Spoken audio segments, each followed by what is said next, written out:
அனைவருக்கும் வணக்கம். என் பெயர் சையத் சிராஜுத்தீன். நான் 3ஆம் வகுப்பு படிக்கிறேன். இப்பொழுது அரசியலமைப்பு சட்டத்தை பற்றி பேச வந்துள்ளேன். வணக்கம். அன்புள்ள நண்பர்களே, நாம் வாழும் நாட்டின் அடிப்படை சட்டம் அரசியலமைப்பு சட்டம் என அழைக்கப்படுகிறது. இது இந்தியாவின் முக்கியமான சட்டமாகும். 1950ஆம் ஆண்டு ஜனவரி 26 அன்று அரசியலமைப்பு சட்டம் நடைமுறைக்கு வந்தது.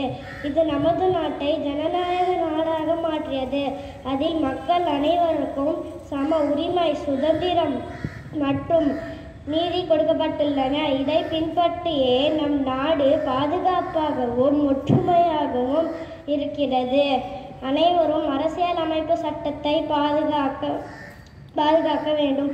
அது நம்மை நல்ல குடிமக்களாக உருவாக்க உதவும்.